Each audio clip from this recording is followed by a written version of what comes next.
بسم الله الرحمن الرحيم الحمد لله رب العالمين اللهم صل على سيدنا محمد وعلى آله وصحبه وسلم قدر سني والفار أسوسيشن GCC حديث كلاس نمبر 471 قال رسول الله صلى الله عليه وسلم നബി സല്ലല്ലാഹു അലൈഹി വസല്ലം തങ്ങൾ പറഞ്ഞു من أتى حائضا في فرجها أو امرأة في دبرها فقد كفر بما أنزل على محمد صلى الله عليه وسلم رواه الترمذي മൻ അതാ ഹായിദൻ ഫി ഫർജിഹ ആരെങ്കിലും ഹൈദുള്ള പെണ്ണിനെ അവളുടെ ഫർജിൽ ഉപയോഗിച്ചാൽ അവിമ്രാത്തൻ ഫി ദുബരിഹ അല്ലെങ്കിൽ ഏതെങ്കിലും ഒരു പെണ്ണിനെ പിന്തുവാരത്തിൽ ഉപയോഗിച്ചാൽ ഫഖദ് കഫറ ബിമാ ഉൻസില അലാ മുഹമ്മദിൻ സല്ലല്ലാഹു അലൈഹി വസല്ലം നബി സല്ലല്ലാഹു അലൈഹി വസല്ലം തങ്ങളുടെ മേൽ ഇറക്കപ്പെട്ട ഖുർആൻ കൊണ്ടും ഹദീസ് കൊണ്ടൊക്കെ നിഷേധിച്ചവനായി പോകും എന്ന് പറഞ്ഞു.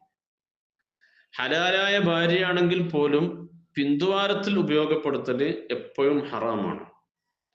മുന്തുവാരത്തിൽ ഉപയോഗപ്പെടുത്തല് ഹൈദുള്ള സമയത്തും നിഫാസുള്ള സമയത്തും നിഷിദ്ധമാണ്. പ്രബലമായ അഭിപ്രായപ്രകാരം മുട്ട് പൊക്കിളിൻ്റെ ഇടയിലുള്ള സ്ഥലം നഗ്നമായിട്ട് ഉപയോഗിക്കൽ ആ സമയത്ത് ഹറാമാണ് എന്നാണ്.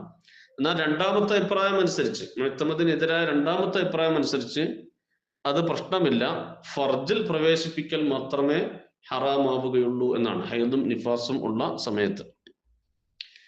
അപ്പൊ ഈ രണ്ട് കാര്യവും, പിന്തുവാരത്തിൽ ഉപയോഗപ്പെടുത്തലും ഹൈദും നിഫാസും ഉള്ള സമയത്ത് ഫർജ് ഉപയോഗപ്പെടുത്തലും, രണ്ടും കാഫിറാകാൻ കാരണമാകുന്ന നിലക്കുള്ള ദോഷമാണ് എന്നാണ് ഈ ഹദീസിന്റെ സാരം.